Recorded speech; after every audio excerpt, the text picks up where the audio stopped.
देखिए स्टूडेंट, आज हम करने वाले हैं 10th क्लास की प्रोबेबिलिटी। प्रोबेबिलिटी का मतलब होता है एक तरह से, दूसरा होता है इसका मतलब मीनिंग होता है चांस। जैसे आपने सुना होगा भाई, आज बरसात होने के चांस जो है 50% है। मतलब बारिश हो भी सकती है और नहीं भी हो सकती, चांस 50-50% है। तो जो प्रोबेबिलिटी है वो हमेशा 0 to 1 के बीच में लाई करती है, लाइज बिटवीन। ये मैं बेसिक कंसेप्ट करा रहा हूँ, बेसिक कंसेप्ट। देखिए एक्सरसाइज डायरेक्ट स्टार्ट कहाँ से, पहले आपको बेसिक कंसेप्ट को अच्छे से समझना होगा और उसके बाद आप एक्सरसाइज स्टार्ट कर सकते हैं। क्लास 9th के लिए प्रोबेबिलिटी, तो लाइव जो प्रोबेबिलिटी है, प्रोबेबिलिटी लाइज बिटवीन 0 to 1, यानी हमेशा ये 0 to 1 के बीच में लाई करती है। दैट मीन अगर प्रोबेबिलिटी जो है 0 है, इसका मतलब नो चांस। आपने देखा होगा, कई बार सुना भी होगा, अक्सर लोग कहते हैं भाई इसका तो कोई चांस नहीं है, नो चांस। इसका मतलब उसकी प्रोबेबिलिटी जो है 0 हो गई है। और अगर प्रोबेबिलिटी इक्वल टू 1 होता है तो 100% चांस।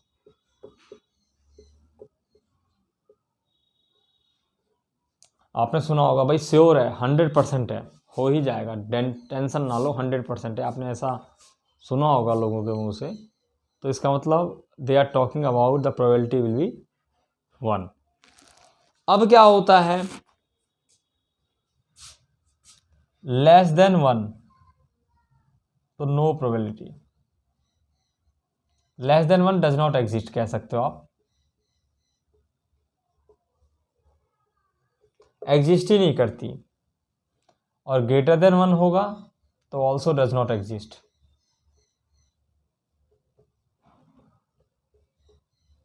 यानी किसी चीज़ की प्रोबेबिलिटी अगर आपको नेगेटिव में दे रखी है, नेगेटिव वैल्यू दे रखी है, तो क्योंकि नेगेटिव वैल्यू जो होती है लेस देन 1 होती है, तो मान लीजिए वो प्रोबेबिलिटी नहीं है, वो डज नॉट एग्जिस्ट का केस है, एग्जिस्ट ही नहीं करती। और अगर किसी में ग्रेटर देन 1 दे रखा है, ग्रेटर देन 1, यहाँ लेस देन 1 नहीं, लेस देन 0 होगा। अगर लेस देन 0 है मतलब नेगेटिव वैल्यू है तो डज नॉट एग्जिस्ट है, और ग्रेटर देन 1 है, 1 से ज़्यादा है, तो प्रोबेबिलिटी डज नॉट एग्जिस्ट। तो आप कॉपी करिए। देखिए बेटे, कंसेप्ट पहले आपको सीखना पड़ेगा। अब एक चीज़ और बताऊंगा आपको। देखिए एक फॉर्मूला है, मैं लिख देता हूँ, उसका मीनिंग बता दूंगा होता क्या है ये। P of E plus P of not E equal to 1 होता है। यहाँ जो P ऑफ E है, it mean it is a probability of event, E for event, P for probability। the probability of an event that is PE is happening की है, यानी कोई चीज हो जाना, happening। और जो P of not E है, और समटाइम इसको PE बार भी लिखते हैं, E के ऊपर बार भी लिखते हैं, ऐसे भी लिखते हैं, यह है नॉट हैपनिंग की।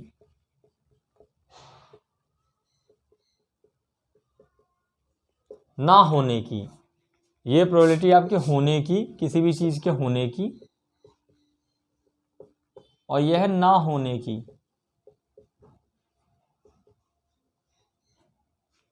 करेक्ट। अब मान लीजिए आपको P ऑफ E निकालना है और नॉट E गिवन है, तो फॉर्मूला बनेगा 1 ऑफ नॉट E, माइनस कर दीजिए। अगर आपको नॉट E की निकालनी है तो आप 1 ऑफ PE माइनस कर दीजिए, सिंपल। जैसे मान लीजिए आपके पास होने की प्रोबेबिलिटी जो है 0.7 है, करेक्ट, तो फेल होने की कितनी हो जाएगी, 1 minus 0.7 that is 0.3।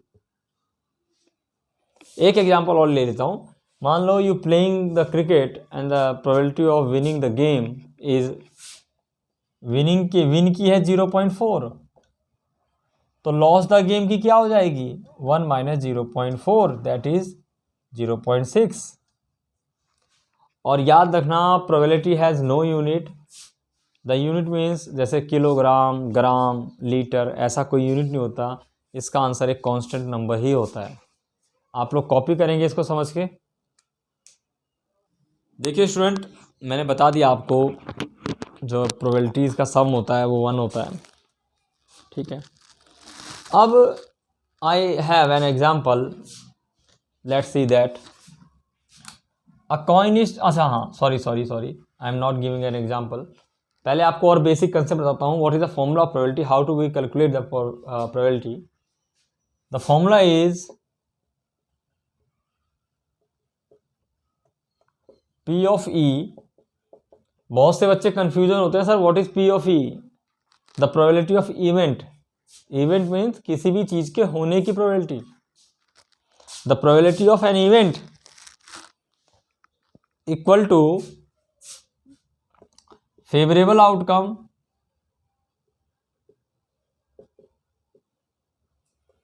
Upon total possible outcome.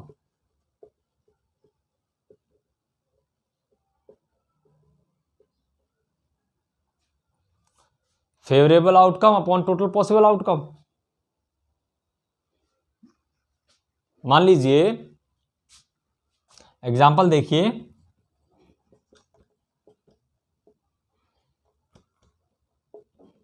a coin tossed 1000 times, a coin tossed 1000 times, उसमें जो हेड आया है वो आया है 400 बार और जो टेल आया है वो आया 600 बार। तो फाइंड द प्रोबेबिलिटीज।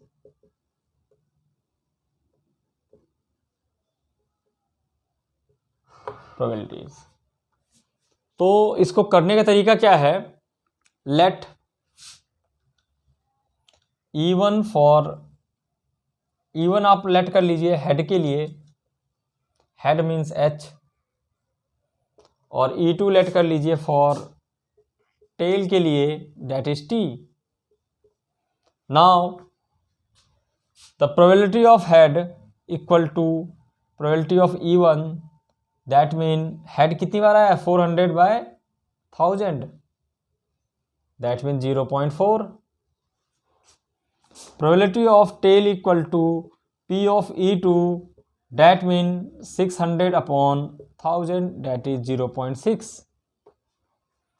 अब 9th क्लास में आपको क्या करना है, आपको एक जब भी ऐसा सवाल आए तो आपको थोड़ा सा इसको प्रूविंग करके दिखाना है भैया कि probability of E1 plus probability of E2 equal to 1 होना चाहिए। That mean 0.4 plus 0.6 equal to 1.0 और 1 और 1.0 का मतलब होता है 1 के इक्वल है, इसका मतलब ये करेक्ट है। इस टाइप के ही क्वेश्चन 9th क्लास में आते हैं। आप लोग इसको कॉपी करेंगे, टाइम देंगे, चीज़ों को समझेंगे और अपने डाउट क्लियर करेंगे। अंधाधुंध कॉपी मत करिए, कोई फायदा नहीं है। देखिए स्टूडेंट, अब हम एक्सरसाइज स्टार्ट करने वाले हैं प्रोबेबिलिटी की। आप लोग इसके एग्जाम्पल जरूर करेंगे बिकॉज प्रोबेबिलिटी के एग्जाम्पल बहुत इंपॉर्टेंट है। तो फिलहाल हम करते हैं probability exercise 15.1 NCERT text book. सारे स्टूडेंट नोट करें कि आपको टेक्स्ट बुक लेके बैठना है। कारण यह है कि इसके सवाल इतने बड़े हैं कि मैं कॉपी नहीं कर पाऊंगा, टाइम बहुत वेस्ट होगा। आप लोग अपनी बुक में ध्यान दीजिए। मैं रीड कर देता हूं। Question number 1, in a cricket match a batsman hit the boundary 6 time out of 30 ball. तो टोटल यहां कितनी बॉल्स हैं 30, और hit the boundary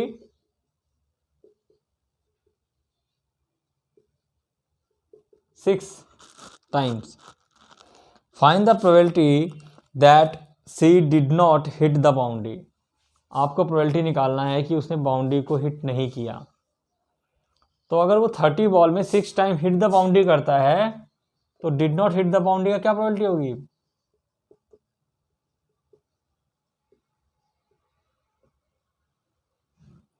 did not hit the boundary 30 - 6 that is 24। तो आप देखें, अगर फॉर्मूला लगाएं, probability of an event equal to favourable outcome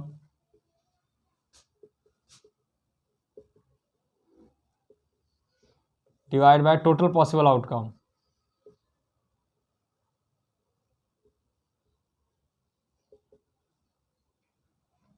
तो फेवरेबल आपको जो पूछा है वो है did not hit the boundary की निकालनी है। जिस चीज़ की प्रोबेबिलिटी आपको पूछता है वही फेवरेबल होता है। तो यहाँ पूछा हुआ है favourable did not hit the boundary, that mean favourable is 24 and total 30 divide by 30। 6 4 जा 6 5 जा 4/5 आ गया 0.8। आप चाहें तो 4/5 ही लिख सकते हैं, आंसर सही माना जाएगा, आपका गलत नहीं होगा। कॉपी करिए। देखिए बच्चों, क्वेश्चन नंबर 2 एनसीईआरटी। एक टेबल दे रखी है, टेबल की हेडिंग है number of girls in a family 210। मतलब एक फैमिली है जिसके अंदर 2 लड़कियां हैं, 1 लड़कियां हैं और 0 लड़कियां हैं। ये फैमिली है, 3 फैमिली है। और सॉरी, ये नंबर ऑफ गर्ल्स हैं और नीचे नंबर ऑफ फैमिली दे रखी है 475। क्वेश्चन को समझना ज़रूरी है कि there are 475 family having 2 girls, 814 families having 1 girl and 211 families having no girls. मतलब वहाँ कोई लड़की नहीं है। अब आपसे क्वेश्चन पूछता है, इसका फर्स्ट पार्ट है 2 गर्ल्स, 2 गर्ल्स, और आप इसको प्रोबेबिलिटी ऑफ इवन ले लीजिए, इवन फॉर 2 गर्ल्स। तो 2 गर्ल्स की फैमिली जो है, टोटल मेंबर कितने हैं? ऊपर हेडिंग में लिखा है there are 1500 family having 2 childrens. 1500 फैमिलियां हैं। तो 2 गर्ल्स हैं, उसमें से 475 फैमिली पे डिवाइड बाय 1500। देखिए, अगर आप इसको कट शॉर्ट कर सकते हैं तब तो आप इसको कट शॉर्ट करिए। अगर आपको कट शॉर्ट करने में दिक्कत आती है तो इसको कट शॉर्ट ना करिए, आंसर आपका सही माना जाएगा, आंसर आपका गलत नहीं होगा। पार्ट 1 था ये। पार्ट 2 है 1 गर्ल, 1 गर्ल। एक लड़की के लिए आपने ले लिया probability of E2 for 1 girl.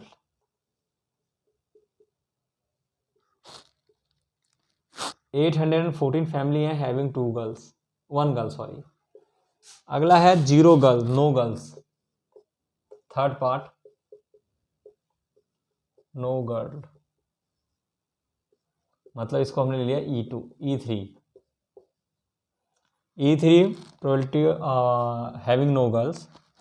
तो 211 फैमिली है जिनके पास कोई लड़कियां नहीं है, तो ये हो जाएगा 211/1500। अब आपको क्या करना है, इसके बाद आपको दिखाना भी है, वेरिफिकेशन करनी होती है 9th क्लास में कि ठीक है। तो आप करेंगे ऐसे, probability of E1 plus probability of E2 plus probability of E3 equal to 1 आना चाहिए। तो आप जोड़ लीजिए, 475 divide by 1500 plus 814 divide by 1500 plus 211/1500 equal to 1500 आ गया। अब सबको आपको जोड़ना है, 475 plus 114 plus 211 that is 1500 divide by 1500, cancel होके आ गया 1। इसका मतलब सही है। कॉपी करिए।